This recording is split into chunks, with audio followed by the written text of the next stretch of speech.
Abusia micha na misanso mo akwa ba me channel so hada so aye be media GH na abusia ensem bi etwagu ye lawyer Martin Kpebu abusia a private legal practitioner about bonte this ansem we e de atudwa abusia chese o kira yoko yes enye fast no mo entrack sa enkofo mo di sa adwuma we eye na Addo ne some appointees chese bra mo de abo eyo omega na ni na ejina ye 52.5 billion Ghana cedis chese mo a transfer there free eye Ghana Commercial Bank GCB to an unknown account.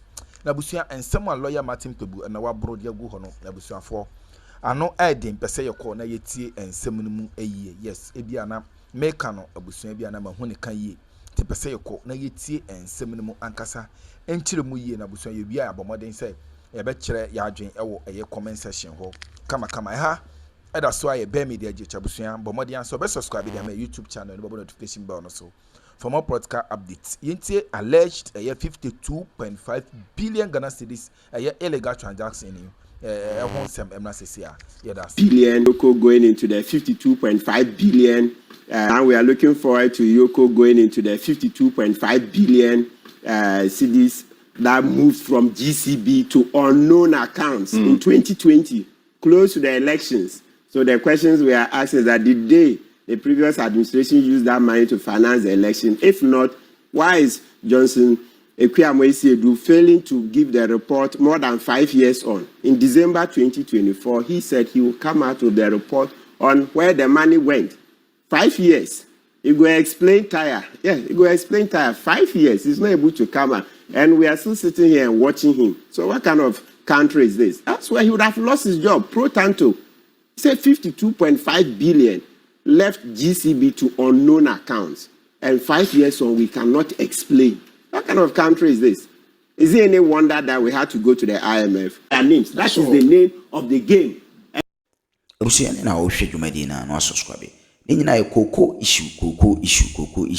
Na cocoa issue ne ebaye no His Excellency John Dramani Mahama before say omo bebe omo she ebo bebre omo ka and send be say omoba be ma kuku for ehun ato omo ye na we kuku ayate so enye say deliberate because oko international marketer na just international market no mate so and moreover no enye Ghana nkwan na kuku no ya yate so Cote d'Ivoire so ayeden ate so lawyer Kpebu said in komo erefa that aspect ni ye pa eno so yenko na enkotie nsem okaye na me sure say on subscribe ya na was subscribe no about notification bell so ten be a drop video biano also unsa akabi na wide wahwe amati for any ahwefo nyina to stay tuned you go tell them Kpebu on a year further details on cocoa board issue ya abenyame shobia.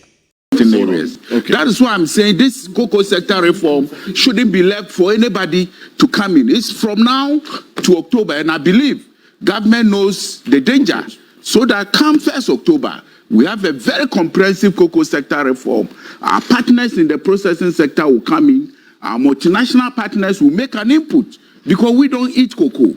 We don't eat cocoa. Therefore, it is good for the cocoa economy. And the Ghana cocoa economy is not for only Ghanaians. If you talk to the global cocoa actors, they attach so much importance that, yes, we are with you. We are with you. Come next week, we will be in your hamlets to settle the debt that has been incurred that brought us to this table. And they will continue to mop up the cocoa that is left in your hamlets and the cocoa that you are drying, so that together we make a very effective, and as the minister said, never again should we go to this. Yes, never again. Okay. Thank you, my brother. Thank you very much. I'll in a couple of minutes on this. In the end, see, the cocoa farmer wants this money, this oil money. Yeah. That is really the basic issue here. Yeah. How the money is going to be paid, and then also the sustainability of the interventions going forward. Like this, for instance, is what we also engaged in. Because the farmer is asking questions about why I'm having to take something lower because of the situation like this. Yeah. How would that question be answered? I think, so we need to engage them more. We need to engage them more. And then we need to do more education. The farmers said that in the previous administration, for a period, they were not paid for 9 months. They didn't make noise. Yes, I heard the president say that in the previous administration, at a point, they were not paid for 9 months. 24. Yes. 23, Very good. They didn't make noise. They didn't make noise. So it tells you that some persons. But the fact that they are making noise now doesn't really. Yes, but if you put it in context that so they are becoming more assertive. Okay. Yes, which we must accept. Yes. When you become more assertive, you get better leadership. Like we were saying last week that a JHS leader generally doesn't know much, will not be that assertive. Yeah. So it's the same point that the farmers have become savvier now and are becoming more assertive. So you're asking that how do we deal with that? I'm saying education, education. You showed that even in Cote d'Ivoire, they also did what? Reduce the price. Look at it, projected. Cote d'Ivoire also reduce the price. So it tells you that. It's hitting everybody. Yes, it's hitting everybody. It's like how in the previous regime, everything was Russia-Ukraine. Russia-Ukraine was. Selling at 3,500, 3,600. Thank you. Yes, so look at it. That's it there. Yes, so Cote d'Ivoire itself has reduced price. I know Cote d'Ivoire is way ahead of us, right? They do about 2 million metric tons to 2.3 metric. Yes. They do about 40-45%, and then Ghana does the rest to make up the 65%. So they are double our size. So they will make a lot more money. They also reduce the price. So perhaps if we engage the farmers more, did more of the education, they would accept because it's a futures market. And Martin, you know why it was a mismanagement and if you don't decision made by Cocoa. You take $350 million to rehabilitate 40% of our cocoa plantation, cut them down, spend the money on frivolous things, use Cocoa Board's 700 million Ghana cedi in addition, and still you are not able to rehabilitate the 40% of our cocoa. They chop the money. They chop the money. Less than 5%. Explain. That's how Dr. Ine is on their things now. The forensic audit will show. It will show. So for us, so when the farmers see that it's the previous administration that chopped their money, it will also help so that they should help in the investigations, right? Yes, they should be willing to give information because by all means, this money that was misused, some of the farmers will be able to show.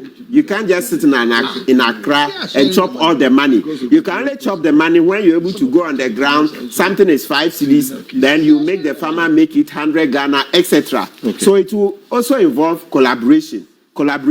So when we put all these together, I'm sure the farmers are human. They understand that, listen, it's there's a world market forces that have brought prices down, and so we would need to do something. Because you see, you mentioned that at a point midstream, the finance minister had to increase the prices in order to make it competitive, right? So that tells you, so that point that, when prices were high, they didn't see anything, then it means at that point it's cancelled out. When prices were high, government increased, right, to 51,000 per ton, right? And then eventually also increased what? 58,000 per ton. So that tells you that when the prices were good, we did something. So now, if prices have come down, it's normal. It's a futures market, right? Thank you. There's more of this you can find as we go on. We're putting out some data that you can follow. It's publicly verifiable.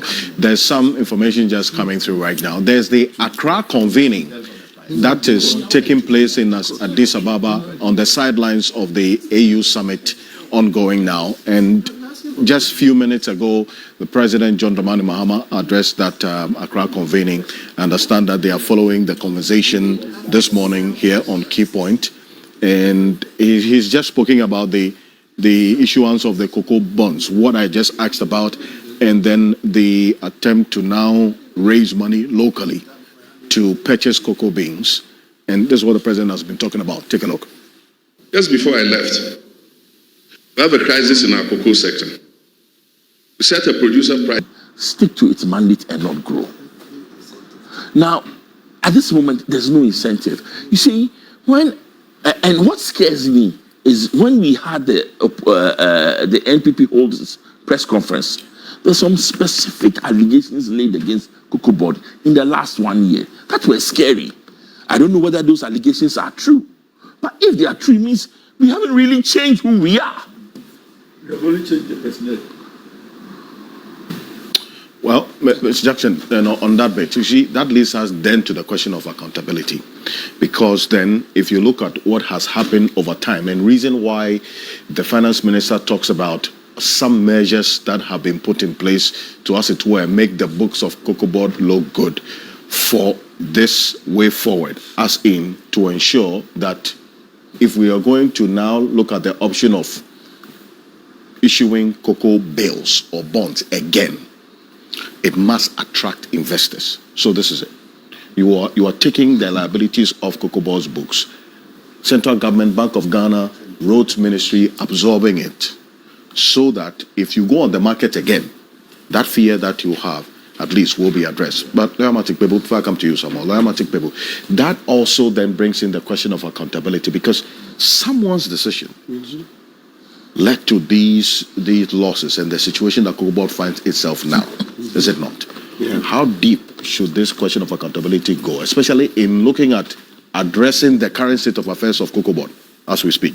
Council. Yeah, so it should be a root and branch approach. Yeah, root and branch. We see that Cocoa Board is, at the time they were leaving, was a crime scene.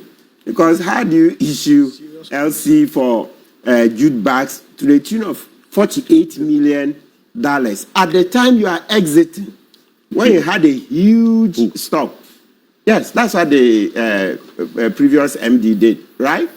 $48 million when midnight contract, you've lost an election, exit honorably, yet you keep on issuing more contracts because of no curfew, probably, because otherwise it doesn't make sense. It's not as if the stock had dried up, they had huge stocks, and yet this MD would insist on issuing an LC at a point they were exiting. That's what I'm saying, midnight contract. So I'm happy that yesterday, I think in the news, they said the matter has been reported to the AG to see to investigations, right? So that we can hold them accountable. Kofi says we shouldn't, and there's an honorable appeal. When you say we shouldn't politicize this matter, I struggle to understand what you mean. How can you deal with this matter without politicization? It's politics, so you call it by its name. The moment you begin to look for euphemisms, etc., you are getting nowhere. A problem well diagnosed is half solved. Let's stop this thing. People dealt with that badly. We would mention their names. That is the name of the game. And they say that is because of mischief that everybody has a name. So if you've come and you are issuing a contract midnight for $48 million, what's the name of that MD? We would mention. Anybody who thinks that's politicization, that's that person's cup of tea. You can choose not to mention the person's name when it's your turn. But you can't sit here and say that it is politicization. You must, no, but before you prosecute, you must first beat the matter here. You have to beat it here. So you would beat, yeah, so deal with it. Let me listen to, Council, gentlemen, please. No, please. Gentlemen, hold on. Dr. Togono, please. Your microphone is off. Honorable Apia thank you, gentlemen. Please, let Kpebu. I'll come to you. Okay. No. Yeah, so the previous MD, is that Wahi Edu? Yes. Wahi Edu must be hauled. He must answer why he was doing midnight contract. If you lost an election, shamefully, go home. You were mismanaging, and yet that's the time you were issuing contract. That's the time you were issuing contract. So Wahi Edu, we will mention his name. If Kofi doesn't like it, well, that's his cup of tea. No, because we have to talk, because to answer, but if you want the politics, since you brought it will always be politics. Okay, thank you. Is dead, cannot kill Cocoa Board and let the elite cocoa farmers, I know about 1,000 of them, let them run it. Thank you very much. Thank you. As long as you would answer, that's it. Now, go to number 2. Yes. You see, so as we're dealing with accountability, there's this point we must bring in as we go on. I hear people talking about, yes, we'll reform the management, etc. There's this interesting bit of Cocoa Board's the history. You know, at a point, Kwame Nkrumah wanted higher prices. You see the silos in Tema, etc. Yeah. Then he built them because he intended to hoard about 200,000 metric tons of cocoa. He wanted to manipulate the prices. The farmers were upset, and the World Bank, you know how these Bretton Woods institutions, the moment we want to get out of their control, they will find everything to come and criticize us. So the World Bank say, oh, no, it's not doable. Of course, is it any wonder that America sponsored Kwame Nkrumah's overthrow? Then it left. So let's bring it in. So the matter of management, we've been trying. It's not as if we never tried. Kwame Nkrumah saw the problem, and he thought that, okay, if he can hoard cocoa, prices will go up. So he built silos. They said we spent about $8,500,000 building the silos. They became a white elephant, right? Yeah, so let's learn from our history. So it's not just about changing management. It's also about prosecuting the offenders. So Boahin Edu must answer. Look, if appear could be your case is that Opuni's case must go back to court, why not? Of course. When someday you come back, criminal cases have no expiry date if you have evidence, because that's the name of the game. Because listen, before, as Opuni's case was in court, etc., I know people who saw the dossier and said that Opuni's charges were politically motivated. And it wasn't long, we caught the Attorney General on tape confessing that Akufo-Addo and Oforiatta were on his neck, saying they should get Atufos in jail, etc. Okay, look at ACMS case. ACMS case, the same thing. Yes. Okay. So when you come, I'll be your cheerleader if only you have evidence. When you come back someday, if you have evidence, I'll be here to support you. That go back and arrest those people and go back to court. Right? Yes, that's for those that, there's a difference between withdrawal and nulli prosequi. Nulli prosequi, you can go back. But when you say withdrawal, they are taking cartons. So I don't remember which ones are pure nulli prosequi and the other one. But granted that Opuni's own is one that is pure nulli prosequi, and so you can go back. If you have the evidence, go and let's see. Because I have seen credible people who saw the dossier and saw that this was just a witch hunt. Okay? So if you have evidence, when it's your turn, go back. But until then, today is Boahin Edu's head on the chopping board. Okay? Yes, we will mention it 1,000 times. That is how we will deal with it. Because if we don't start with the court of public opinion, how are we going to energize the politicians to take action? Otherwise, it will be you scratch my back, I scratch your back. So let's understand this. It's when the citizens understand what's gone wrong, then they show the fury, etc. Then it galvanizes the politicians to take action. So if you come and sit, you don't mention Akufo-Addo's name, you don't mention Boahin Edu's. But exactly. Does the politician need any galvanization? Yes, they do. Why? If there is reason to prosecute or to investigate, go ahead and do it. I mean, why do I have to energize you? Politicians have always needed galvanization. See, let's not make the mistake. Even when you read about democracy, even when you read about democracy from ancient Greece, societies have always been like this. A lot of the time, see, when you look at the political system, don't forget that the politician has certain interests. He wants to win.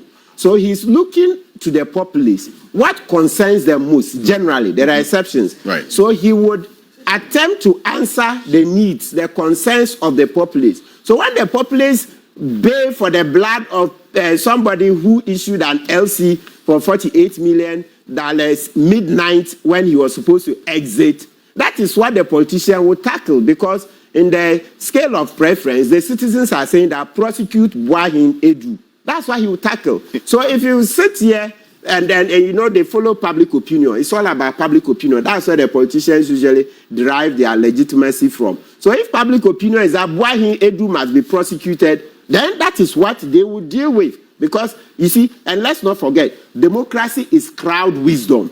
We all know that our politicians don't know all of it. So that's how come they will listen to all these programs and see what the populace are saying. So if the populace say is Boahin Edu the one prosecuted today, that is what the politician will pay attention to. So if you come and sit here, you say, no, don't mention anybody's name, don't do this. You've said nothing. Effective communication. Anybody who thinks by mentioning somebody's name, it is defamation, he knows where to go. That's why the law courts are there. You see, so let's get on with it, okay? Right. Yeah.